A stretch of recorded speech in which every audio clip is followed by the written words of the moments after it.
ಜಗತ್ತಿನ ಮಧ್ಯದೊಳಗೆ ಹುಟ್ಟಿಸಿ ಬಂದಿರುವಂಥ ಅಮೃತಮಯ ಕಲಶ ಕಾವ್ಯಗಳ ಮೇಲೆ ರಾಜಮಂಜಿ ಪಾಂಡೆಯವರು ಬರೆದಿರುವ ಬಾಲಬೋಧಿನಿ ಟೀಕೆಯ ಸ್ವಾಧ್ಯಾಯ ನಡೆದಂತೆ ಇದೆ. ನಿರ್ಜರಾಧಿಕಾರದ 25ನೇ ಮಂಗಲ ಕಲಶ. ಯಸ್ಸನ್ನಾಶಮುಪೈತಿ ತನ್ನನಿಯತಂ ವ್ಯರ್ಥೇತಿ ವಸ್ತು ಸ್ಥಿತಿರ್ ಜ್ಞಾನಂ ಸ್ವಯಮೇವ ತದ್ವಿಧತಃ ಸಾರ್ಧಂ ವಿಮಸ್ಯಾಗರೈ ಅಸ್ಯಾತ್ರಾಣಮತೋ ನ ಕಿಂಚನ ಭವೇತ್ ತದ್ವಿಕುತೋ ಜ್ಞಾನಿನೋ ನಿಶ್ಶಂಕಃ ಸತತಂ ಸ್ವಯಂ ಸಸಹಜಂ ಜ್ಞಾನಂ ಸದಾ ವಿಂದ್ಯತಿ.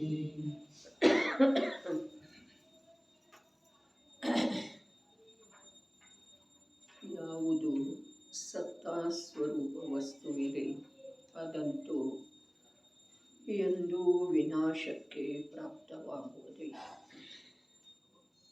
ಇತಿ ನಿಯತಂ ವಸ್ತುಸ್ಥಿತಿ ವ್ಯಕ್ತ. ಇದರಿಂದಾಗಿ ನಿಯತಂ ಅವಶ್ಯವಾಗಿಯೇ ವಸ್ತುಸ್ಥಿತಿ ವಸ್ತುವಿನ ಅವಿನಶ್ವರತೆಯು ಪ್ರಕಟವಿದೆ. ಕಿಲ ತಜ್ಞಾನಂ ಸ್ವಯಂ ಏವ ಸತ್ ತತಃ ಅಸ್ಯ ಅಪರೈಃ ಕಿಂ ತ್ರಾತಂ.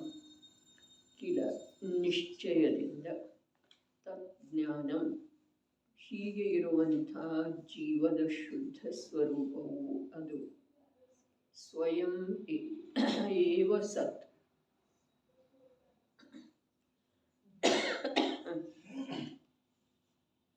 ಸಹಜವಾಗಿಯೇ ಸತ್ತಾ ಸ್ವರೂಪವಿದೆ. ತತಃ ಆ ಕಾರಣದಿಂದ ಅಸ್ಯ ಜೀವದ ಸ್ವರೂಪವನ್ನು ಅಪರೈಃ ಯಾವುದೇ ದ್ರವ್ಯಾಂತರದ ಮೂಲಕ ಕಿಂ ತ್ರಾತಂ ರಕ್ಷಣೆ ಮಾಡಲಾಗುವುದೇನು. ಯಾವುದು ಸತ್ತಾ ಸ್ವರೂಪ ವಸ್ತು ಇದೆಯೋ ಅದರ ವಿನಾಶ ಎಂದೂ ಆಗುವುದಿಲ್ಲ. ಈ ಪ್ರಕಾರ ವಸ್ತುವಿನ ಅವಿನಶ್ವರತೆಯೂ ಪ್ರಕಟವಿದೆ. ಈ ಪ್ರಕಾರ ವಸ್ತು ಅವಿನಶ್ವರ ಇರುವುದ ಪ್ರಕಟನೆ ಇದೆ. ಯಾವ ಪ್ರಕಾರ ನಿನ್ನೆ ಓರ್ವ ವ್ಯಕ್ತಿಯ ಜೀವನದೊಳಗ ಅವಸ್ಥೆಗಳು ಬದಲಾಗ್ತಾ ಇದ್ರನು ಬಾಲ್ಯಾವಸ್ಥೆ, ತರುಣಾವಸ್ಥೆ, ವೃದ್ಧಾವಸ್ಥೆ ಈ ಪ್ರಕಾರದ ಅವಸ್ಥೆಗಳ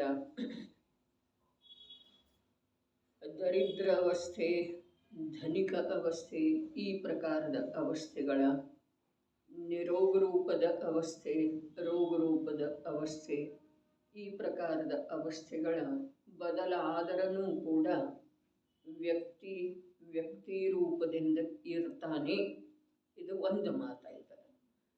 ಇನ್ನು ಎಷ್ಟೇ ಪ್ರಯತ್ನ ಮಾಡಿದ್ರೂ ಕೂಡ ಬುದ್ಧಿ ಚಾತುರ್ಯತೆ ಇದ್ರೂ ಕೂಡ ಧನಾದಿಗಳನ್ನು ಹೊಂದಿಸಲಿಕ್ಕೆ ಆಗುವುದಿಲ್ಲ.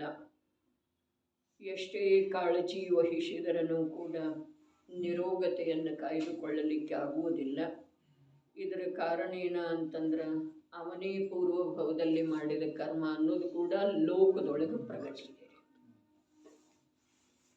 ಹಾಗಾದ್ರೆ ಇಲ್ಲಿ ವಸ್ತುವಿನ ಅವಿನಶ್ವರತೆ ಪ್ರಕಟನೆ ಇದೆಯಲ್ಲ, ಅದನ್ನೇನು ಮತ್ತೆ ಹೇಳುವುದಿದೆ ಅಂಥೇಳಿ ಜ್ಞಾನಿಗಳ ಸಮಸ್ತ ಜಿಜ್ಞಾಸು ಜೀವರುಗಳಿಗೆ, ಕಲ್ಯಾಣಾಭಿಲಾಷಿ ಜೀವರುಗಳಿಗೆ ಹೇಳ್ತಾ ಇದ್ದಾರೆ.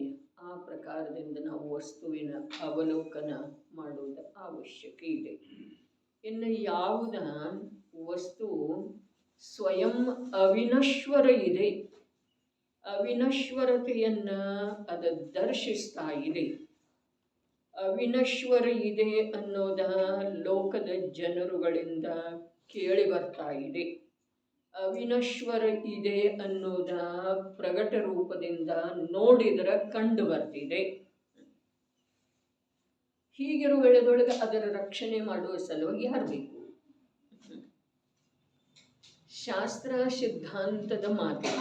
ಯಾವ ಲೋಕದೊಳಗೆ ನಾವು ವರ್ತಿಸ್ತೇವೆ, ಅವಸ್ಥೆಗಳ ಬದಲಾದ್ರೂ ಕೂಡ ವಸ್ತು ಅವಿನಶ್ವರ ಇದೆ ಅನ್ನೋದ ಪ್ರಗಟ ರೂಪದಿಂದನ ಸಿದ್ಧ ಇರುವ ವೇಳೆದೊಳಗ ಅದನ್ನಿನ್ನೆ ನೋಡಿದಿ, ಅದನ್ನು ಆ ರೂಪದಿಂದ ತಿಳಿದಿ, ಆ ರೂಪದಿಂದ ಶ್ರದ್ಧೆ ಮಾಡಿದಿ ಅಂತಂದ್ರೆ ರಕ್ಷಕರು ಯಾರಾದರೂ ಬೇಕು ಅಂಥೇಳಿ ನಿನ್ನ ಭಾವನೆ ಏನಿದೆ ಅದು ಹೊರಟನ ಹೋಗ್ತಿದೆ. ವಾಸ್ತವದಲ್ಲಿ ವಿಷಯವನ್ನ ಹೇಗಿದೆ ಹಾಗೆ ತಿಳಿದುಕೊಳ್ಳುವಂಥ ಪ್ರಯತ್ನ ಮಾಡಿದ್ದೇ ಆದ್ರೆ ನೋಡ್ರಿ, ಮೊನ್ನೆ ದಿವಸ ಹೇಳಿದ ಮಾತು ಬೇರೆ ಇದೆ. ಏನ ಜ್ಞೇಯದ ಅನುಸಾರ ಜ್ಞಾನ ಆಗುವುದಿಲ್ಲ ಅಂಥೇಳಿ. ಆ ವಿಷಯ ಈಗ ನಮಗೆ ಬೇಕಿಲ್ಲ. ಈಗ ನಮಗ ವಸ್ತು ಹೇಗಿದೆಯೋ ಹಾಗೆ ನೋಡುವಂಥ ಬಾಹ್ಯದ ಮಾತ್ರ, ಅಂತರಂಗದ ಮಾತಿಲ್ಲ. ಶುದ್ಧಾತ್ಮನನ್ನು ನೋಡುವ ಮಾತಿಲ್ಲ. ಆದರೆ ಶುದ್ಧಾತ್ಮನ ಸನ್ಮುಖತೆಯ ಸಲುವಾಗಿ, ಶುದ್ಧಾತ್ಮನ ರುಚಿಯ ಸಲುವಾಗಿ, ಶುದ್ಧಾತ್ಮನ ವಿಶ್ವಾಸದ ಸಲುವಾಗಿ ಬಹಿರ್ಮುಖ ಜ್ಞಾನ ಏನಿದೆ ಆ ಬಹಿರ್ಮುಖ ಜ್ಞಾನದಿಂದನ ಬಾಹ್ಯ ಪದಾರ್ಥಗಳದ ಅವಲೋಕನೆ ಮಾಡೋದು. ಅಪ್ಪಾಜಿ ಒಂದ್ಸಲ ಹೇಳಿದ್ರು, ಜೀವದ ಸ್ವರೂಪವನ್ನು ಎಷ್ಟೇ ತಿಳಿಸಿ ಹೇಳಿದ್ರೂ ಸ್ವಯಂ ನಾವು ಜೀವನ ಇದ್ರೂ ಕೂಡ ಜೀವದ ಸ್ವರೂಪ ತಿಳಿದು ಬರ್ತಾ ಇಲ್ಲ. ಹಾಗಾದ್ರೆ ಈಗ ಬೇರೆ ರೂಪದಿಂದ ತಿಳ್ಕೊಳ್ಳೋಣ ಅಂತ ಹೇಳಿದ್ರೆ, ಬೇರೆ ರೂಪದಿಂದ ಏನ ದೇಹದ ಮೂಲಕ ತಿಳ್ಕೊಳ್ಳೋಣ. ಅರ್ಥಾತ್ ಯಾವುದು ನಮಗೆ ತಿಳಿದು ಬರ್ತಿದೆಯಲ್ಲ ಅದರ ಮೂಲಕ ತಿಳ್ಕೊಳ್ಳೋಣ ಅಂಥೇಳಿ ಹೇಳಿದ್ರು. ಅದೇ ಪ್ರಕಾರ ಇಲ್ಲಿ ನಮಗ ಅಂತಃ ತತ್ವದ ವಿಶ್ವಾಸ ಆಗದಿದ್ರೂ ಕೂಡ ಬಹಿರ್ಜ್ಞಾನದ ವಿಷಯ ಏನಿದೆ ಅಲ್ಲ ಅದು ವಿಷಯವನ್ನೇ ನಾವು ಯಥಾರ್ಥವಾಗಿ ತಿಳಿದಿದ್ದೇ ಆದ್ರೆ ಆ ಬಹಿರ್ವಿಷಯಗಳಲ್ಲಿನ ಅಭಿರುಚಿ ಜ್ಞಾನದ ಬಿಟ್ಟು ಹೋಗ್ತಿದೆ. ಜ್ಞಾನಂತೂ ಬಹಿರ್ಮುಖನೇ ಇದೆ. ಬಾಹ್ಯದ ಅಪೇಕ್ಷಾದಿಂದನೇ ತಿಳ್ಕೊಳ್ಳೋಣ. ಏನ ವಸ್ತು ಅವಿನಶ್ವರ ಇದೆ. ವಸ್ತುವಿನ ನಾಶ ಆಗೋದನೇ ಇಲ್ಲ ಅಂದಮೇಲೆ ಅದರ ರಕ್ಷಣೆ ಮಾಡುವಂಥ ವಿಕಲ್ಪದೊಳಗ ಅಥವಾ ಪ್ರಯತ್ನದೊಳಗ ನನ್ನ ಸಾಮರ್ಥ್ಯವನ್ನು ಯಾವುದರ ಸಲುವಾಗಿ ಖರ್ಚು ಮಾಡುವುದ? ಮಳೆ ಬರೋದನೇ ಇಲ್ಲ ಅಂದಮೇಲೆ ಭಯ ಯಾತಕ್ಕೆ ಇಟ್ಕೊಳ್ಳೋದು? ಮೋಡನೇ ಇಲ್ಲ ಆಕಾಶದೊಳಗ, ಯಾವಾಗ ಬರ್ತಿದೆ ಹೇಳಕ್ ಬರುವುದಿಲ್ಲ. ಹಾಗೆ ಮಾತು ಇದು ದೃಷ್ಟಾಂತ ರೂಪದಿಂದ ಹೇಳ್ತಾ ಇದ್ದೀರಿ. ಪರ್ಯಾಯದೊಳಗೆ ಯಾವಾಗ ಯಾವ ಪ್ರಕಾರದ ಪರಿವರ್ತನೆ ಆಗೋದಿದೆ ಆಗಲಿ ಆ ದೃಷ್ಟಾಂತದ ಅನುಸಾರ. ಆದ್ರೆ ದಾಷ್ಟಾಂತ ಮೂಲ ವಿಷಯ ಏನಿದೆ, ವಸ್ತು ಯಾವುದ ಸತ್ತಾಸ್ವರೂಪಿ ಇದೆಯೋ ಅದರ ವಿನಾಶ ಎಂದೂ ಆಗೋದಿಲ್ಲ. ಅದು ಪ್ರಕಟನೆ ಇದೆ. ಏನು ಪ್ರಕಟ ಇದೆ? ಅದರ ಅವಿನಶ್ವರತೆ. ಅದರ ಅವಿನಶ್ವರತೆ ಪ್ರಕಟನೆ ಇರುವ ವೇಳೆದೊಳಗ ಜ್ಞಾನ ಮಾತ್ರ ವಸ್ತುವಾದಂಥ ನನ್ನ ರಕ್ಷಣೆಯ ಸಲುವಾಗಿ ಯಾವ ಅನ್ಯ ಪದಾರ್ಥದ ಅವಶ್ಯಕತೆ ಇದೆ? ವಿಶ್ವಾಸ ಒಂದೀಟ ಆಗುವ ಹಾಗೆ ಜ್ಞಾನದೊಳಗೆ ಕಾರ್ಯ ಆಗಬೇಕು. ಒಂದಿಷ್ಟೇ ಆಗಲಿ, ಒಂದು ಅಣು ಮಾತ್ರದಷ್ಟಾಗಲಿ, ಆದರೆ ಜ್ಞಾನದೊಳಗ ಆ ಪ್ರಕಾರದ ಉದ್ಯಮ ನಡೀಲಿರಿ. ವಸ್ತು ಅರೆ ಯಾವುದರದ ವಸ್ತು ವಾಸ್ತವ್ಯ ಇದೆಯೋ, ಯಾವುದರ ಅಸ್ತಿತ್ವ ಇದೆಯೋ ಅದರ ನಾಶ ಆಗೋದನೇ ಇಲ್ಲ ಅಂದ ಮೇಲೆ ಅದರ ರಕ್ಷಣೆಯ ಪ್ರಯತ್ನ ನಿರರ್ಥಕ ಇದೆ. ಎಷ್ಟು ಸ್ಪಷ್ಟ ಇದೆ ರೀ. ಯಾವುದರ ನಾಶ ಎಂದೂ ಆಗುವುದೇ ಇಲ್ಲವೋ ಅದರ ರಕ್ಷಣೆಯ ಕುರಿತಾಗಿ ಮಾಡುವಂಥ ಪ್ರಯತ್ನ ನಿರರ್ಥಕ ಇದೆ, ಸಮಯ ನಿರರ್ಥಕ ಇದೆ, ಸಾಮರ್ಥ್ಯ ನಿರರ್ಥಕ ಇದೆ. ವಿಶ್ವಾಸ ಮಾಡುವುದಿದೆ, ಆ ಪ್ರಕಾರದಿಂದ ನೋಡುವುದಿದೆ. ಅರೆ ಜ್ಞಾನದೊಳಗ ಆಗಮದ ಅವಲಂಬನೆ ಪಡೆದು ವಸ್ತು ಹೇಗಿದೆ ಹಾಗೆ ನೋಡುವ ಪ್ರಯತ್ನ ಮಾಡುವುದಿದೆ. ಹಾಗೆ ಯಾವಾಗ ಕಂಡು ಬಂದೀತೋ ಹಾಗೆ ಆಗಮದೊಳಗೆ ಹೇಳಿರುವ ಪ್ರಕಾರನ ವಸ್ತು ಹೇಗಿದೆ ಹಾಗೆ ಯಾವಾಗ ಕಂಡು ಬಂದೀತೋ ಆಗ ನಮ್ಮ ಜ್ಞಾನ ನಿಜವಾಗೇನ ಯಾವುವು ನಿರರ್ಥಕ ಕಾರ್ಯದ ಸಲುವಾಗಿ ತನ್ನ ಸಾಮರ್ಥ್ಯವನ್ನು ಕಳ್ಕೊಳ್ಳೋದು ಸಾಧ್ಯ. ನಿರರ್ಥಕ ಕಾರ್ಯ, ಮಗ ಮಾತು ಕೇಳೋದನೇ ಇಲ್ಲ ಅಂದಮೇಲೆ ಎಷ್ಟು ಬಾರಿ ಹೇಳೋದ್ರಿ? ಎಷ್ಟು ಒಮ್ಮೆ ನಿರ್ಣಯ ಆಗಬೇಕು ಅಥವಾ ಇಲ್ಲ? ಬುದ್ಧಿ ಇದೆಯೋ ಅಥವಾ ಇಲ್ರಿ? ಒಮ್ಮೆ ನಿರ್ಣಯ ಅಥವಾ ವಿಶ್ವಾಸ, ಈತ ನನ್ನ ಮಾತು ಕೇಳುವುದಿಲ್ಲ, ಹಾಗಾದ್ರೆ ನಾನು ವ್ಯರ್ಥವಾಗಿ ನನ್ನ ಬುದ್ಧಿಯನ್ನು ನನ್ನ ಸಾಮರ್ಥ್ಯವನ್ನು ಆ ಕಡೆಗೆ ಕಳ್ಕೊಳ್ಳೋದ ಉಚಿತ ಇಲ್ಲ. ಇದು ಜೀವನದೊಳಗೆ ನಿರ್ಣಯ ಆಗಬೇಕೆನ್ಬೇಡ್ರಿ. ಆಗದೇ ಇದ್ರೆ ನಮ್ಮ ಮನುಷ್ಯ ತನಕ, ನಮ್ಮ ಸಂಜ್ಞೆ ತನಕ ಅರ್ಥ ಏನಿದೆ ಹೇಳ್ರಿ? ಏನೂ ಅರ್ಥ ಇಲ್ಲ. ಯಾವ ಕಾರ್ಯ ಆಗೋದನೇ ಇಲ್ಲ. ಪತ್ನಿ ನಿಷ್ಠೂರ ಇದ್ದಾಳೆ ಅಂದ ಮೇಲೆ ಅವಳನ್ನು ಮೃದು ಸ್ವಭಾವದವಳನ್ನಾಗಿ ಮಾಡುವ ಸ್ವಲ್ಪ ಒದರಬೇಡ ಅಂಥೇಳಿ ಹೇಳಿದರೆ ಅವಳು ಇನ್ನಷ್ಟು ಜೋರಾಗಿ ಕೂಗ್ತಿದ್ದಳು ಅಂತಂದ್ರೆ ಅವಳಿಗೆ ಹೇಳುವಂಥ ವಿಕಲ್ಪ ಪ್ರಯತ್ನಪೂರ್ವಕ ನಾವು ಬಿಟ್ಟು ಕೊಡಬೇಕಾಗೋದು ಅಥವಾ ಇಲ್ಲ. ಬಿಟ್ಟು ಕೊಡದಿದ್ರೆ ಅವಳು ಕೂಗುವುದರಿಂದ ನನ್ನ ಅವಮಾನ ಇದೆಯೋ ಅಥವಾ ಅವಳಿಗೆ ತಿಳಿಸಿ ಕೊಟ್ರನು ತಿಳಿಯುವುದಿಲ್ಲ, ಇದು ತಿಳಿದು ಬಂದ್ರೂ ಕೂಡ ಅವಳಿಗೆ ತಿಳಿಸಿ ಕೊಡುವ ಪ್ರಯತ್ನ ಮಾಡುವುದರೊಳಗೆ ನನ್ನ ಭಗವಾನ ಆತ್ಮನ ಅವಮಾನ ಇದೆ. ವಿಚಾರ ಯೋಚನೆ ಸ್ವಲ್ಪ ಗಂಭೀರವಾಗಿ ಮಾಡುವುದು. ಈಗ ನಮ್ಮ ಕಡೆಗೆ ಬರೋಣ, ಯಾವ ದೇಹ ಏನೇ ಮಾಡಿದರೂ ಕೂಡ ಪುನಃ ಅದ ಸಶಕ್ತ ರೂಪದಿಂದ, ನಿರೋಗ ರೂಪದಿಂದ, ನೋರಹಿತ ಬಾಧಾರಹಿತ ರೂಪದಿಂದ ಪರಿಣಮಿಸುವುದ ಅಸಾಧ್ಯ ಇದೆ. ಡಾಕ್ಟ್ರಿಗೆ ತೋರಿಸಾಯಿತು, ಡಾಕ್ಟ್ರ್ ಬೇರೆ ಡಾಕ್ಟ್ರಿಗೆ ತೋರಿಸಿದ್ದಾಯಿತು, ಎಲ್ಲ ಪ್ರಕಾರದ ಟೆಸ್ಟ್ ಮಾಡಿಸಿದ್ದಾಯಿತು, ನಾನಾ ಪ್ರಕಾರದ ಔಷಧಿಯನ್ನು ನುಂಗಿದ್ದಾಯಿತು. ಆದ ನಂತರ ಹೀಗಾದ ನಂತರ 4 ದಿವಸ ನಂಬೋದಿಲ್ಲಲ್ಲ, 8 ದಿವಸ, 4 ತಿಂಗಳ, 1 ವರ್ಷ ಆದ ನಂತರ ಇದೇನು ಸರಿ ಹೋಗುವ ಹಾಗೆ ಕಾಣುವುದಿಲ್ಲ. ಇಷ್ಟು ವಿಶ್ವಾಸ ಆಗಬೇಕು ಅಥವಾ ಬೇಡ್ರಿ? ವಿಶ್ವಾಸ ಆಗೋದಂದ್ರೆ ಏನ? ವಿಶ್ವಾಸ ಆಗುವುದಂದ್ರೆ ಏನ? ಅದರ ಕಡೆಗಿನ ರುಚಿ, ಅದರ ಕಡೆಗಿನ ಪ್ರಯತ್ನ ಬಿಟ್ಟು ಹೋಗೋದ್ರಿ. ಇದು ಈ ಜೀವನದೊಳಗೆ ಆಗಲಿಕ್ಕೆ ಬೇಕು ಅಥವಾ ಬೇಡ್ರಿ? ಸಂಯೋಗಕ್ಕೆ ಸಂಬಂಧಿಸಿದ ಹಾಗೆ, ದೇಹಕ್ಕೆ ಸಂಬಂಧಿಸಿದ ಹಾಗೆ, ಅರೆ ಪರಿಣಾಮಗಳ ಸುಧಾರಣೆಗೆ ಸಂಬಂಧಿಸಿದ ಹಾಗೆ ಕೂಡ ಇದನ್ನೇ ಮಾಡೋದಿದೆ ರೀ. ಕಾಲಾಂತರದಿಂದ, ಕ್ರಮದಿಂದ, ಅರೆ ನಮ್ಮದು ಅನಂತ ಕಾಲದ ಪ್ರಯಾಣ ಇದೆ ಅಂದ ಮೇಲೆ, ಅನಂತ ಕಾಲದ ಜೀವನ ಇದೆ ಅಂದ ಮೇಲೆ ಇನ್ನೇನಾದ್ರು ಆಗಲಿಕ್ಕೆ ಸಾಧ್ಯ ಇದೆ ಅನ್ನೋದೇನ್ರಿ? ಯಾವಾಗ ಮಾಡ್ತೇವೆಯೋ ಹಾಗೆ ಆಗ್ತಿದೆ, ಯಾವಾಗ ಆರಂಭ ಮಾಡ್ತೇವೆಯೋ ಆಗ ಆರಂಭ ಆಗ್ತಿದೆ. ನನ್ನ ಜೀವನ ಇನ್ನು ಅಲ್ಪ ಇದೆ ಅನ್ನೋದನ್ನು ಕ್ಷಣಕಾಲ ಈಗ ಮರೆತು ಬಿಡೋದಿದೆ. ನನ್ನ ಜೀವನ ಎಷ್ಟಿದೆ? ಅನಂತ ಇದೆ ರೀ. ನನ್ನ ಸತ್ತ ಎಷ್ಟಿದೆ? ಅನಂತ ಕಾಲದವರೆಗೆ ಇರುವುದಿದೆ. ಹಾಗಾದ್ರೆ ಈ ಸಮಯದಲ್ಲಿ ಯಾವ ಪರಾಧೀನ ದೃಷ್ಟಿಯ ಮೂಲಕ ದುಃಖದ ಅನುಭವ ಮಾಡ್ತಾ ಇದ್ದೇನೋ, ಪರಾಧೀನ ದೃಷ್ಟಿನ ಮೂಲ ಏನಿದೆ ರೀ? ನಿರರ್ಥಕ ಇದೆ ರೀ.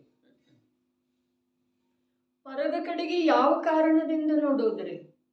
ಅರೆ ಮೊದಲು ಹೇಳಿದ್ರು ಇಹಲೋಕ ಭಯ, ವರ್ತಮಾನ ಪರ್ಯಾಯ ಸುಧಾರಿಸುವ, ರಾಗ ದೂರ ಮಾಡುವ, ಕ್ರೋಧ ಕಷಾಯದಿಂದ ರಹಿತನಾಗುವ ಪ್ರಯತ್ನ ನೀನು ಮಾಡಬೇಕಾಗಿಲ್ಲ. ನೀನು ಮೊಟ್ಟ ಮೊದಲಿಗೆ ತಿಳಿಯುವುದಿದೆ, ನನ್ನಲ್ಲಿ ಈ ವಿಕಾರಿ ಅಥವಾ ನಿರ್ವಿಕಾರಿ ಪರ್ಯಾಯ ಇಲ್ಲ.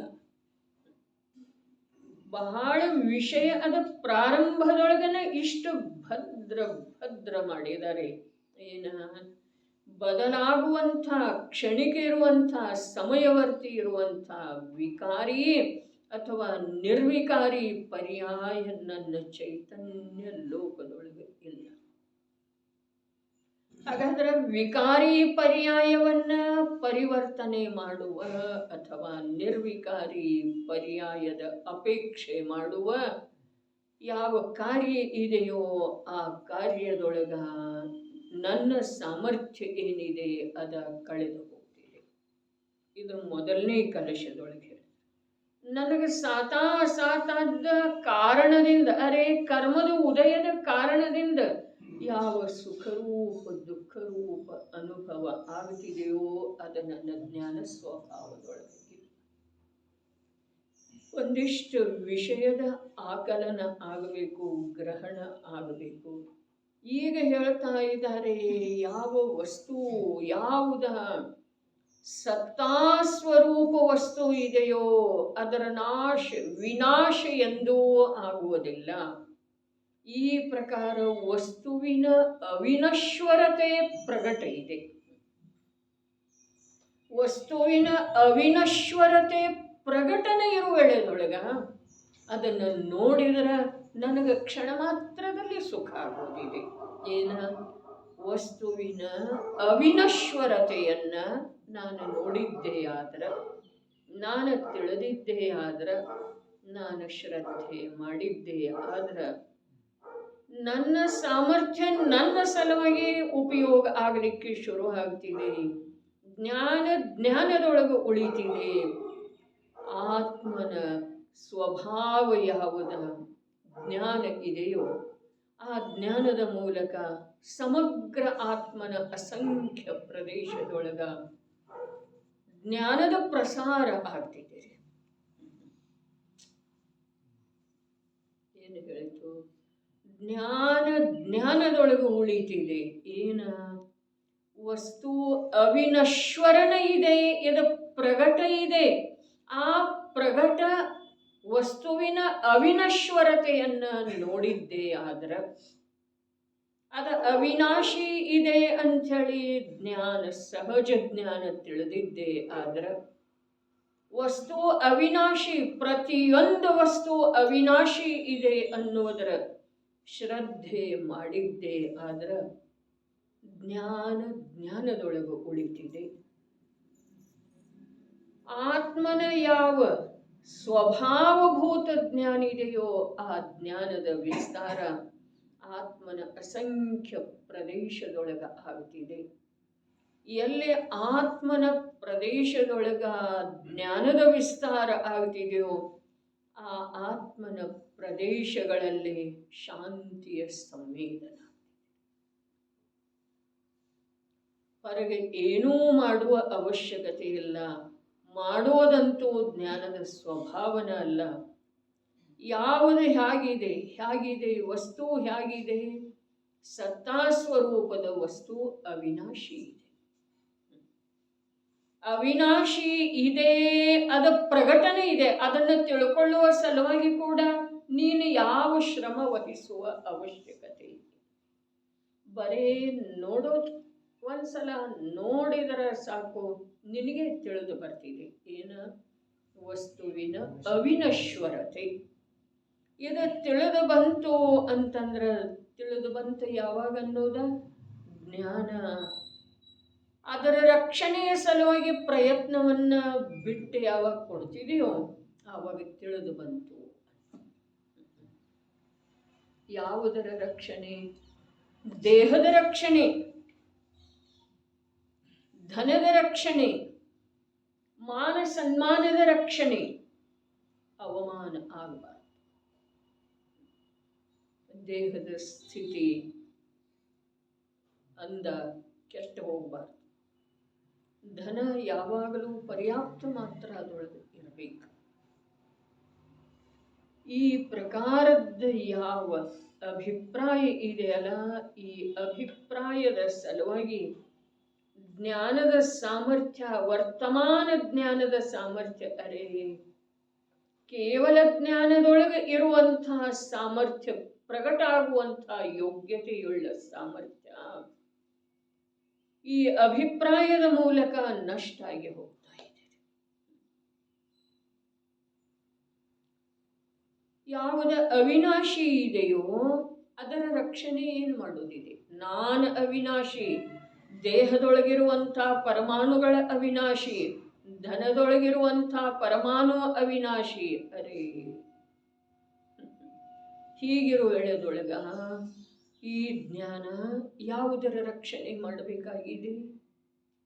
ಬುದ್ಧಿಯಿಂದ ಯಾವುದರ ರಕ್ಷಣೆ ಮಾಡಬೇಕಾಗಿದೆ?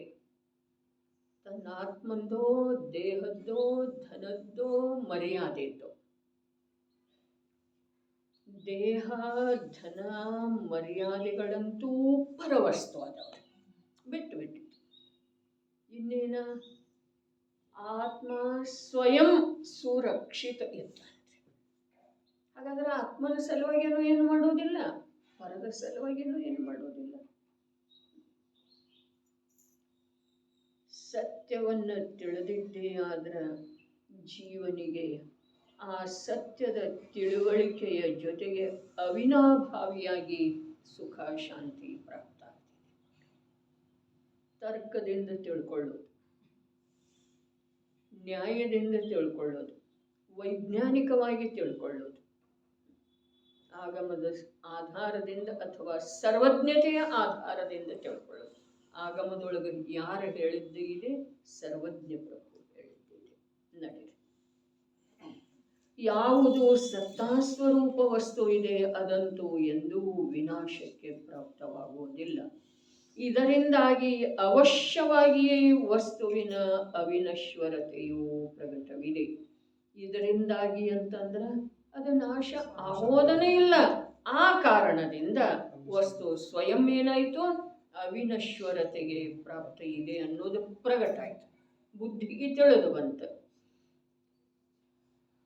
ಪ್ರಕಟವಿದೆ. ನಿಶ್ಚಯದಿಂದ ಹೀಗೆ ಇರುವಂತಹ ಜೀವದ ಶುದ್ಧ ಸ್ವರೂಪವು ಅದು ಸಹಜವಾಗಿಯೇ ಸತ್ತಾ ಸ್ವರೂಪವಿದೆ. ನಿಶ್ಚಯದಿಂದ ಹೀಗೆ ಇರುವಂಥ, ಹಾಗಾದ್ರೆ ವ್ಯವಹಾರದಿಂದ ಬೇರೆ ಇದೆಯಲ್ಲ? ನಿಶ್ಚಯದಿಂದ ಹೀಗಿದೆ, ವ್ಯವಹಾರದಿಂದ ಹೇಗಿದೆ? ನಿಶ್ಚಯದಿಂದ ಹೀಗಿದೆ, ಹೇಗಿದೆ? ಅವಿನಶ್ವರ ಇದೆ. ವ್ಯವಹಾರದಿಂದ ಹೇಗಿದೆ? ವ್ಯವಹಾರದಿಂದ ಹೇಗಿದೆ?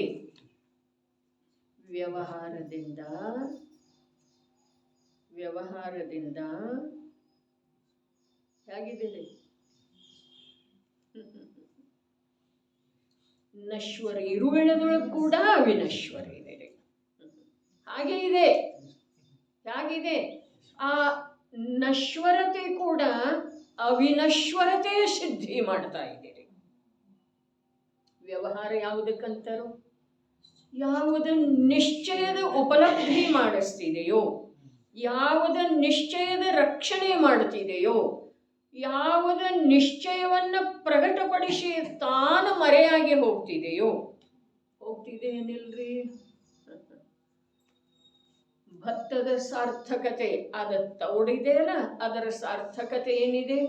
ಒಳಗಿರುವ ಅಕ್ಕಿ ಸಾರ ಏನಿದೆ ಅದರ ಸಂರಕ್ಷಣೆ ಮಾಡುವುದಿದೆ. ಸಂರಕ್ಷಣೆ ಮಾಡುವುದು ಮಾತ್ರ ಅದರ ಜೀವನದ ಸಾರ್ಥಕತೆ ಅಲ್ಲ, ಅದನ್ನು ಪ್ರಕಟ ಮಾಡಿ ಕೊಟ್ಟೆ ತಾನು ಹೊರಟು ಹೋಗೋದು. ಇಲ್ಲ ಅಂತಂದ್ರೆ ಅದಕ್ಕೆ ಏನು ಬೆಲೆ ಇಲ್ಲ. ಅರೆ ಬಾಳೆಹಣ್ಣಿನ ಶಿಪ್ಪೆ ಆಗಿದೆ, ಒಳಗಿರುವಂಥ ಸಾರ ಹಣ್ಣೇನಿದೆಯೋ ಅದರ ಸಂರಕ್ಷಣೆ ಮಾಡೋದು ಮತ್ತು ಅದರ ಉಪಭೋಗ ಮಾಡಿಸಿ ಸ್ವಯಂ ತಾನು ತಿಪ್ಪೆ ಪಾಲ ಆಗುತ್ತೆ. ವ್ಯವಹಾರ ಹೇಗಿದೆ? ನಿಶ್ಚಯದ ರಕ್ಷಣೆ ಮಾಡ್ತಿದೆ. ಎಲ್ಲಿವರೆಗೆ ಮಾಡ್ತಿದೆ? ಎಲ್ಲಿವರೆಗೆ ನೀ ನಿಶ್ಚಯದ ಆಸ್ವಾದನೆ ಸಿದ್ಧ ಆಗುವುದಿಲ್ಲವೋ, ನಿಶ್ಚಯವನ್ನು ಅನುಭವಿಸುವ ಯೋಗ್ಯತೆ ನಿನ್ನಲ್ಲೇ ಬರುವುದಿಲ್ಲವೋ, ಅಲ್ಲಿಯವರೆಗೆ ರಕ್ಷಣೆ ಮಾಡುತ್ತಿದೆ. ನೀನು ಅದನ್ನು ಅನುಭವಿಸಲಿಕ್ಕೆ ತಯಾರಾದೆಯೋ ಅಂತಂದ್ರೆ ಅದು ನಿನಗೆ ಕೊಟ್ಟ, ಅದನ್ನು ನಿನಗೆ ಕೊಟ್ಟ, ಅದು ಸ್ವಯಂ ನಷ್ಟ ಆಗಿ ಹೋಗ್ತದೆ. ಯಾವುದ? ವ್ಯವಹಾರ. ನಿಶ್ಚಯದಿಂದ ಹೀಗಿದೆ ಅಂದಮೇಲೆ ವ್ಯವಹಾರದಿಂದ ಹೇಗಿದೆ? ವ್ಯವಹಾರದಿಂದ ಹೀಗಿದೆ ಅನ್ನೋದರ ಸಿದ್ಧಿ ಆಗ್ತಿದೆ. ಅದ್ಭುತ ಮಾತ್ರ. ನಿಶ್ಚಯದಿಂದ ಹೀಗಿದೆ ಅಂದಮೇಲೆ ವ್ಯವಹಾರದಿಂದ ಹೇಗಿದೆ? ಅರೆ ವ್ಯವಹಾರದಿಂದ ಇದು ಹೀಗೆ ಇದೆ ಅನ್ನೋದನ್ನು ಸಿದ್ಧ ಮಾಡುವಂಥದ್ದು ಇದೆ ರೀ ಜೈನ ವ್ಯವಹಾರ. ನಿಜವಾದ ವ್ಯವಹಾರ. ಲೋಕದ ವ್ಯವಹಾರದೊಳಗೂ ಕೂಡ ಅದೇ ರೂಪ ಇದೆ ರೀ, ಅದೇ ರೂಪ ಇದೆ. ಆದ್ರೆ ನಾವು ಆ ರೂಪವನ್ನು ತಿಳಿಯುವುದಿಲ್ಲ. ಅದು ನಮ್ಮ ಅಪರಾಧ ಇದೆ ರೀ, ಅಜ್ಞಾನ ಇದೆ ರೀ. ಯಾರಿಗಾದರೂ ಅಸ್ವಸ್ಥತೆ ಇತ್ತು, ಮರಣಾಸನ್ನಾಗಿದ್ರು ಅಂತಂದ್ರೆ ಅವ್ರ ಹತ್ರ ಯಾವುದರ ಸಲುವಾಗಿ ಹೋಗ್ತೇವೆ ನಾವು? ಅವರ ಹತ್ರ ಅವರಿಗೆ ಜೀವನದ ಅಸಾರತೆಯನ್ನ ಮನವರಿಕೆ ಮಾಡಿಕೊಡುವ ಸಲುವಾಗಿ, ಅವರಿಗೆ ಜೀವನದ ಅಸಾರತೆಯ ಸ್ವೀಕಾರ ಮಾಡಿಸುವ ಸಲುವಾಗಿ. ಇಲ್ಲ, ಕೊನೆಗೆ ಜೀವನದ ಅಸಾರತೆಯ ಸ್ವೀಕಾರ ನಾವು ಮಾಡುವ ಸಲುವಾಗಿ. ಹೌದೇನಿಲ್ರಿ? ಇವತ್ತು ಹೀಗಿದ್ದೇನೆ, ಅವರು ಹೀಗಿದ್ದಾರೆ. ಹೌದೇನಿಲ್ರಿ? ನಾನು ನಿಂತಿದ್ದೇನೆ, ಕೂತಿದ್ದೇನೆ, ಮಾತಾಡ್ತಾ ಇದ್ದೇನೆ. ಅವರಿಗೆ ಎದ್ದು ಕೂಡ್ಲಿಕ್ಕೆ ಆಗ್ತಾ ಇಲ್ಲ, ನಿಲ್ಲೋದ್ರ ಸಾಧ್ಯ ಇಲ್ಲ, ಮಾತು ಬರ್ತಾ ಇಲ್ಲ. ಆದ್ರೆ ಅವರಿಗೂ ಹೇಳೋದಿದೆ.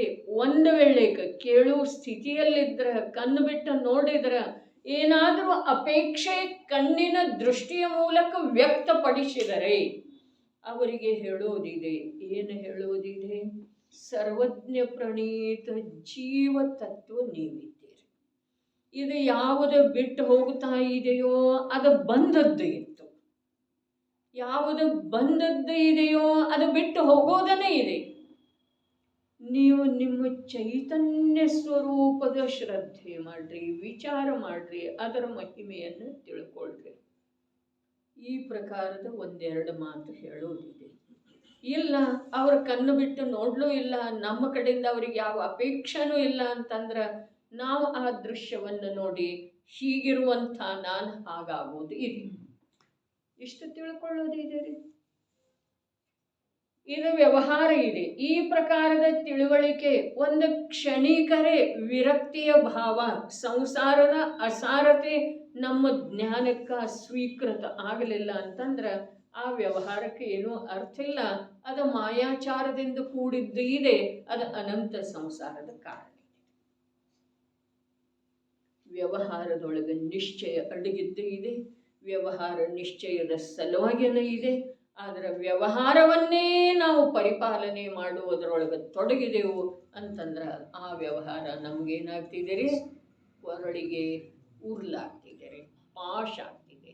ಮಾಯಾಚಾರದಿಂದ ಸಂಸಾರದ ಪರಿವೃತ್ತಿ. ಅರೆ ನೋಡ್ಬೇಕು ಅವಸ್ಥಾ ಎಂಥದ್ದು ಆಗಿದೆ, ತಿಳಿಬೇಕು ಈ ಅವಸ್ಥಾ ಎಷ್ಟು ನಶ್ವರ ಇದೆ ಅನ್ನೋದು.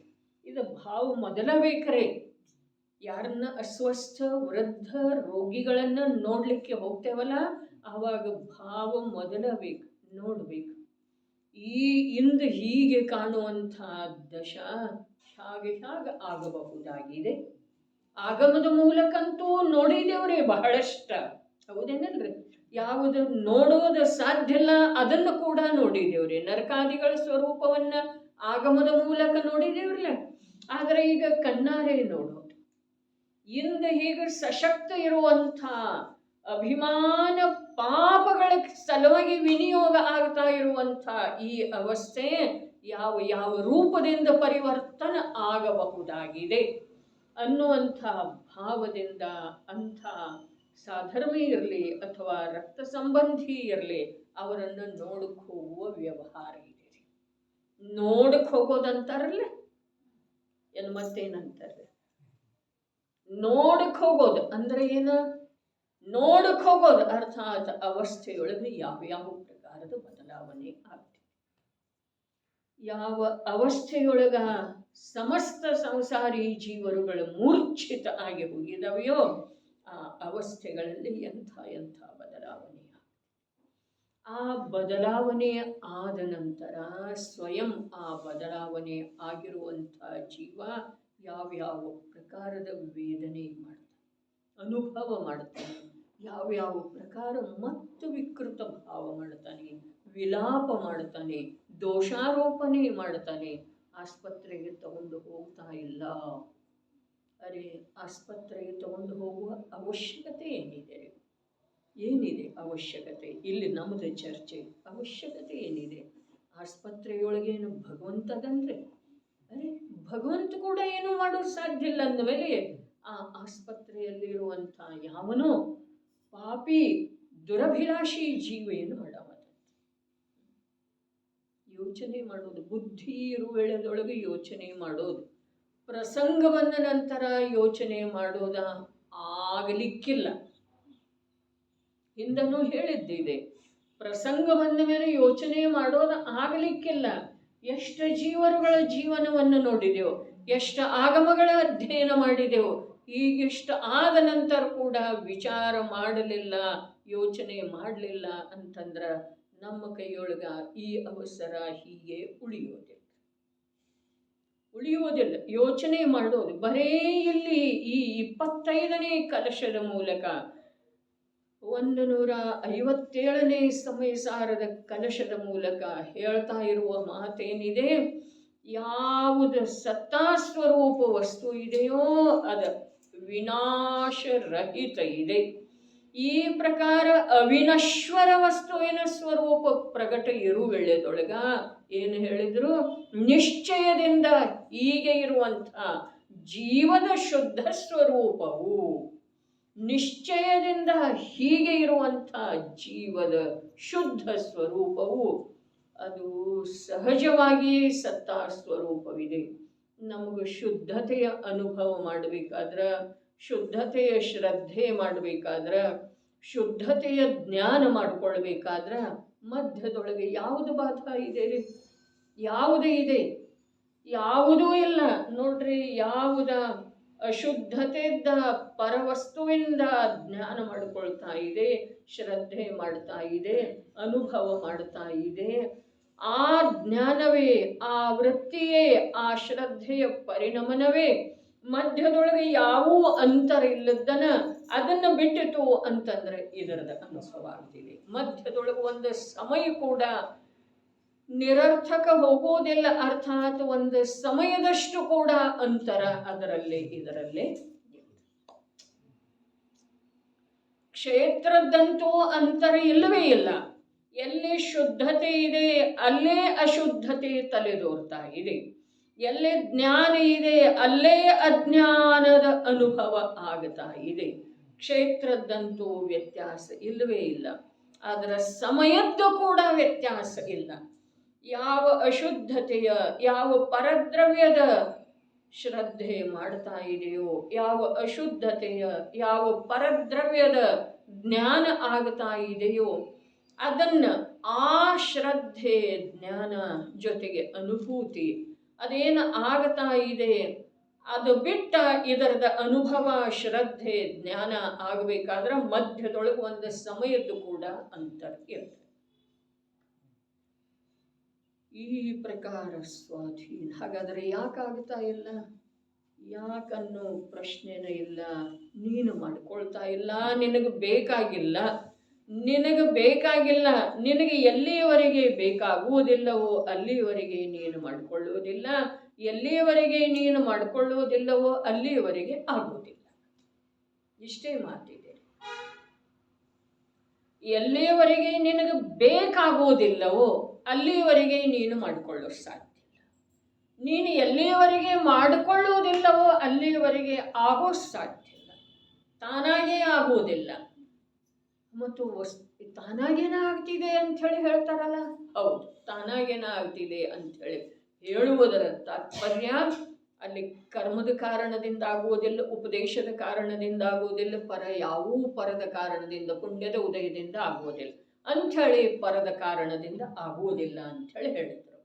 ಆದರೆ ಮಾಡದ್ದ ಆಗೋದಿಲ್ಲ. ಅರ್ಥಾತ್ ತನಗೇ ಯಾವಾಗ ಬೇಕಾಗ್ತಿದೆಯೋ, ತಾನೇ ಯಾವಾಗ ಸ್ವಭಾವ ಸನ್ಮುಖ ಆಗ್ತಾನೋ ಆಗತಾನೋ ಆವಾಗ ಅದರದ ಅನುಭವ ಆಗುತ್ತಿದೆ.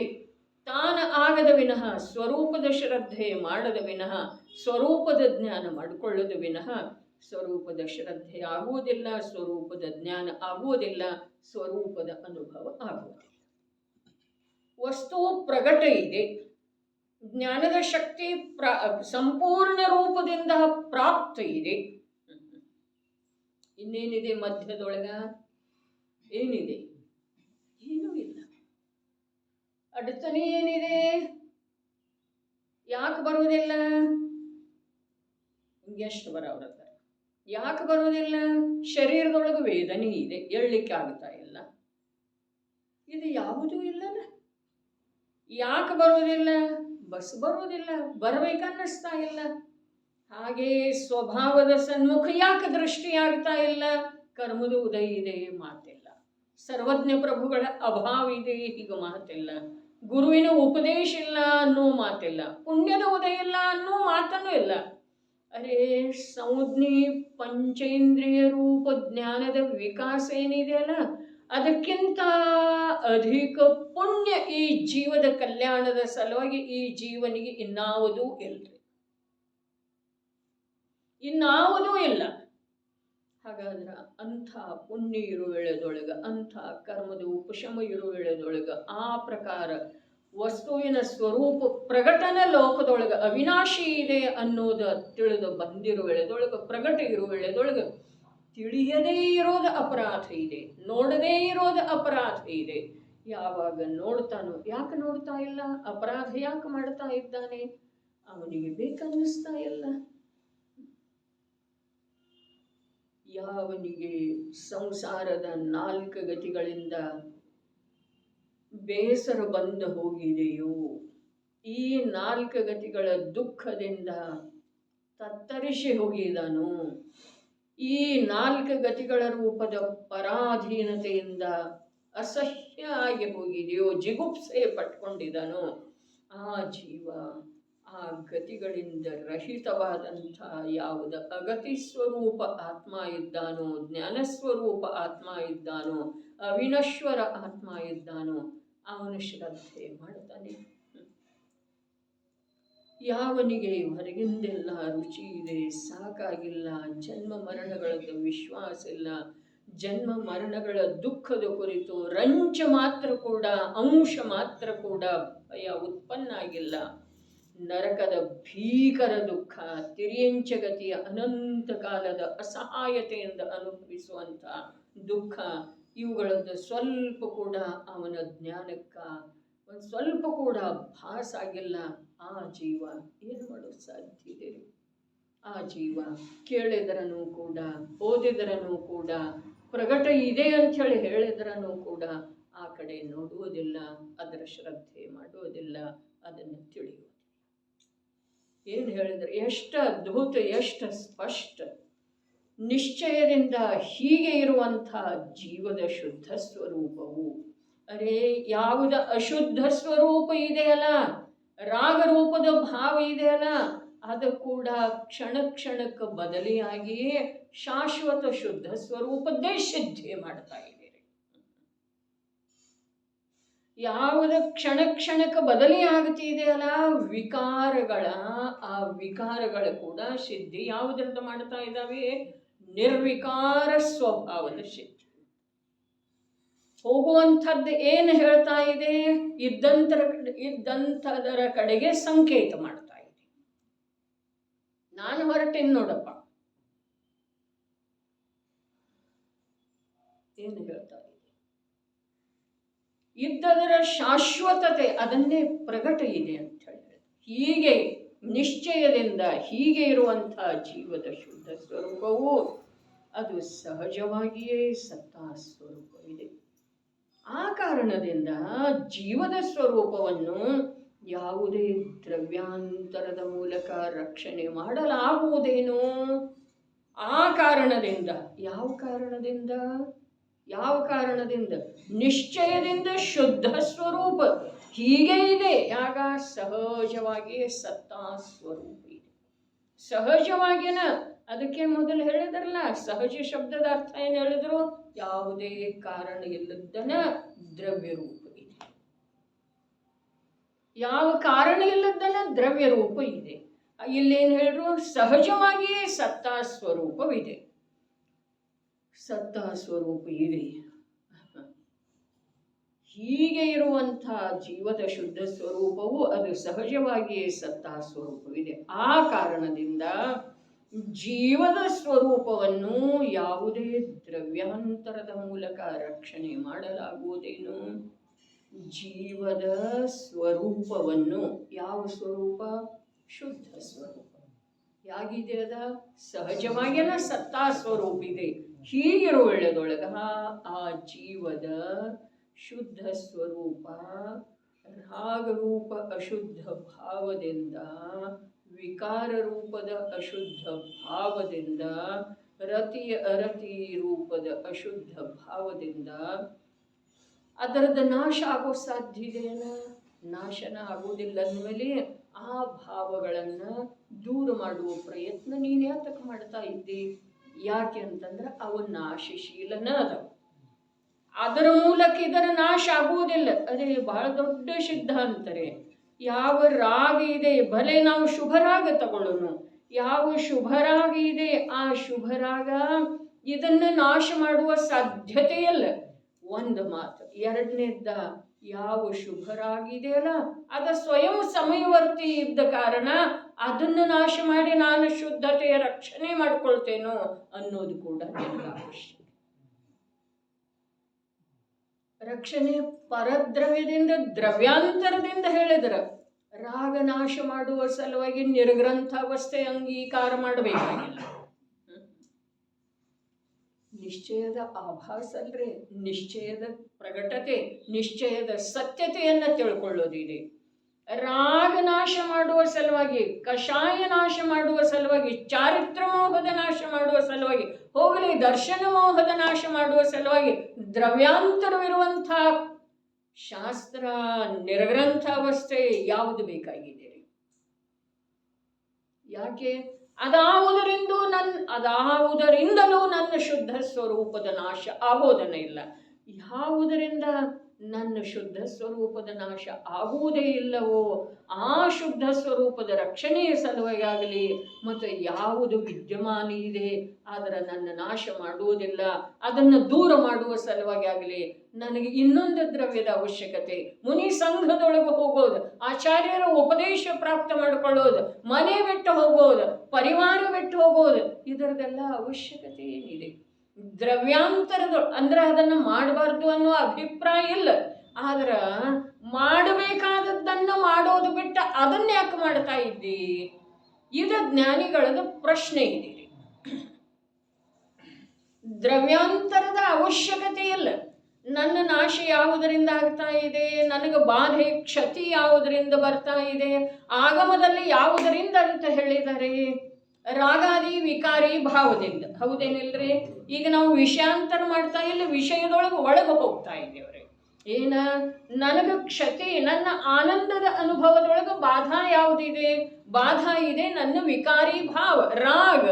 ಹಾಗಾದ್ರೆ ಆ ರಾಗ, ಈಗ ಮೊದಲು ಒಂದು ವಿಷಯ ಸ್ಪಷ್ಟ ಮಾಡ್ಕೊಂಡು ಹೋಗೋದು, ಆ ರಾಗದಿಂದ ನಿಜವಾಗಿನ ನನ್ನ ಶುದ್ಧ ಸ್ವರೂಪ ನಾಶ ಆಗ್ತಾ ಇಲ್ಲ, ಒಂದು ಮಾತು. ಎರಡನೇದ್ದು, ಇನ್ನು ಯಾವುದರಿಂದ ನನ್ನ ಶುದ್ಧ ಸ್ವರೂಪದ ನಾಶ ಆಗ್ತಾನೆ ಇಲ್ಲವೋ ಅದನ್ನು ನಾಶ ಮಾಡುವ, ಅದನ್ನು ದೂರ ಮಾಡುವ ಸಲುವಾಗಿ ನಾನು ದ್ರವ್ಯಾಂತರದ ಅವಲಂಬನೆ ಮಾಡೋದ ಅವಶ್ಯಕತೆ ಏನಿದೆ? ಎಲ್ಲಿ ಹೋಯ್ತ್ರಿ ವಿಷಯ? ಏನ ತಿಳಿತೇನ? ಇನ್ನೊಂದು ಸಲ ನನಗೆ ಬಾಧೆ, ನನ್ನ ನಿರಾಕುಲ ಶಾಂತಿಗೆ ಅಡ್ಡಿಯಾಗಿ ನಿಂತಿರುವುದು ಯಾವ್ದ? ರಾಗ ವಿಕಾರ. ಅರೆ ನನ್ನಲ್ಲೇ ಇರುವಂಥ ವಿಕಾರ. ಇನ್ನು ಮೂಲ ವಿಷಯ ಹೇಳ್ತಾರೋ, ಆ ವಿಕಾರದಿಂದ, ಆ ರಾಗದಿಂದ ನಿಶ್ಚಯದಿಂದ ನಿನ್ನ ಶುದ್ಧ ಸ್ವರೂಪದ ನಾಶ ಆಗುವುದಿಲ್ಲಪ್ಪ. ಎರಡು ಮಾತಾದು. ಇನ್ನು ಮೂರನೇದ್ದ, ಯಾವುದರಿಂದ ನನ್ನ ಶುದ್ಧ ಸ್ವರೂಪಕ್ಕೆ ಬಾಧೆ ಇಲ್ಲವೇ ಇಲ್ಲವೋ ಅದರ ನಾಶ ಮಾಡುವ ಸಲುವಾಗಿ ನಾನು ದ್ರವ್ಯಾಂತರದ ಅವಲಂಬನೆ ತಗೊಳ್ಳೋದ. ಹೊರಗೆ ಎಷ್ಟು ಹೋದ್ರೆ ನೋಡ್ರಿ, ಅವರು ಹೋದರೂ ಏನು ಈ ಜೀವ ಅನಾದಿಯಿಂದ ಹಾಗೆ ಮಾಡ್ತಾ ಇದ್ದಾನ್ರಿ, ಹಾಗೆ ಮಾಡ್ತಾ ಇದ್ದಾನೆ. ರಾಗದ ಕಾರಣ ಯಾವುದ? ರಾಗದ ಕಾರಣ ಅನ್ಯ ದ್ರವ್ಯ ಅಲ್ಲವೇ ಅಲ್ಲ. ರಾಗದ ಕಾರಣ ಯಾವುದ? ಜ್ಞಾನದ ಮಹಿಮೆ ಬಾರದೇ ಇರೋದು. ಯಾರಿಗೆ? ಜ್ಞಾನಕ್ಕ. ಜ್ಞಾನದ ಮಹಿಮೆ, ಜ್ಞಾನದ ಬೆಲೆ ಏನ ಅನ್ನೋದು ಜ್ಞಾನಕ್ಕೆ ಗೊತ್ತಾಗ್ತಾ ಇಲ್ಲ. ಹಾಗಾದ್ರೆ ಆ ಜ್ಞಾನಕ್ಕ ಜ್ಞಾನದ ಮಹಿಮೆ ತಂದುಕೊಳ್ಳುವ ಪ್ರಯತ್ನ ಮಾಡೋದು ಏನು ಮನೆ ಬಿಟ್ಟು ಹೋಗೋದ್ರಿ? ಮನೆಯೊಳಗೆ ಏನಿದೆ ರೀ? ಮನೆಯೊಳಗೆ ಏನಂಥದ್ದು ವಸ್ತು ಇದೆ? ನಿನ್ನಲ್ಲೇ ರಾಗವನ್ನು ಉತ್ಪನ್ನ, ನೀನಾಗೇನ ಯಾವಾಗ ರಾಗ ರೂಪ ಆಗ್ತಿ ಆವಾಗ ಅದ ನಿಮಿತ್ತ ಇದೆ. ಆ ಧನ, ಆ ಶರೀರ, ಆ ಪುತ್ರ, ಆ ಪತ್ನಿ ಅವೆಲ್ಲ ನಿಮಿತ್ತದವ್ರಿ. ಆ ಆಹಾರ, ಪಂಚೇಂದ್ರಿಯ ಭೋಗಗಳ ನಿಮಿತ್ತ ಅದಾವ್ರಿ.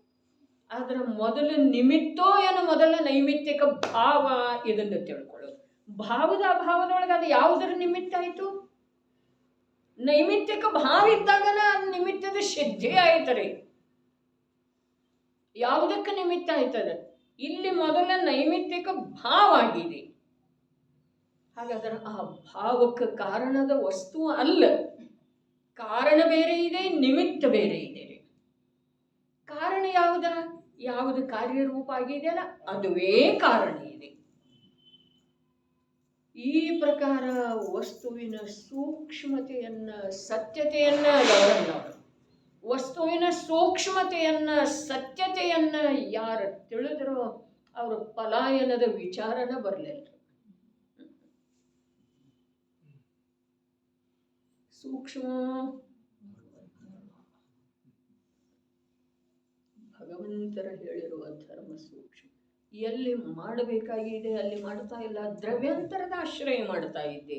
ಅದು ಹೋದ ಹಾಗೆ ಅನ್ನಿಸ್ತಿದೆ ರೀ. ಭೂತ ಹೋದ ಹಾಗೆ ಅನ್ನಿಸ್ತಿದೆ. ಗುರುವಿನ ಎದುರಿಗೆ, ಶಾಸ್ತ್ರದ ಎದುರಿಗೆ, ಭಗವಂತನ ಎದುರಿಗೆ, ಸಿದ್ಧ ಕ್ಷೇತ್ರಕ್ಕೆ ಹೋದ ಮೇಲೆ.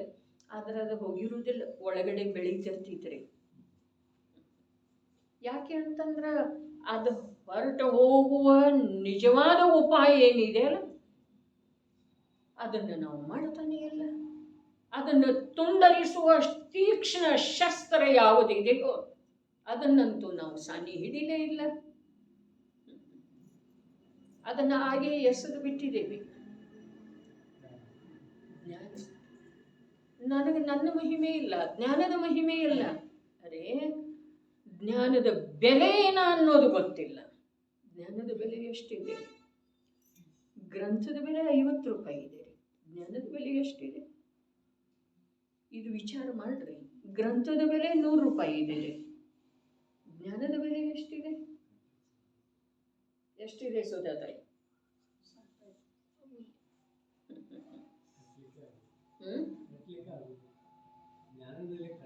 ಕಟ್ಟಕ್ಕಾಗೋದು ಅಂತ ಹೇಳಿನ ಪಂಪ ಹೇಳಿದ. ಜಗತ್ತಿನ ಎಲ್ಲ ವಸ್ತುಗಳ ಅಳತೆಗೆ, ತೂಕಕ್ಕೆ ಗುರಿಯಾದವು. ಆದ್ರೆ ನಿನ್ನ ಸ್ವಭಾವ ಪ್ರಭು, ನಿನ್ನ ಗುಣ ಏನದವು ಅವು ಅಳತೆಗೆ, ಎಣಿಕೆಗೆ, ತೂಕಕ್ಕೆ ಗುರಿಯಾಗಲಿಲ್ಲ.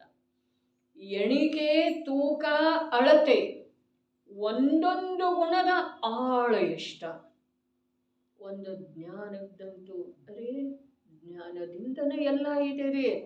ಜ್ಞಾನದಿಂದನೇ ಗ್ರಂಥ ಇದೆ. ಜ್ಞಾನದಿಂದನೇ ಎಲ್ಲ ಎಲ್ಲ ಎಲ್ಲ ಇದೆ. ಜ್ಞಾನದಿಂದನ ತಾನೂ ಇದ್ದಾನೆ. ಜ್ಞಾನದಿಂದಲೇ ಪರ ಇದೆ. ಇಡೀ ವಿಶ್ವ ಇದೆ, ತೀರ್ಥ ಇದೆ, ಮಂದಿರ ಇದೆ, ಗ್ರಂಥ ಇದೆ, ಸಾಧನಾ ಮಾರ್ಗ ಇದೆ, ರತ್ನತ್ರ ಇದೆ, ವ್ರತ ಇದೆ, ವೈಕಲ್ಯ ಇದೆ, ಅನುಷ್ಠಾನ ಇದೆ, ಎಲ್ಲ ಇದೆ ರೀ. ಜ್ಞಾನ ಇಲ್ಲ ಅಂತಂದ್ರೆ ಏನೂ ಇಲ್ಲ. ವಿಶೇಷ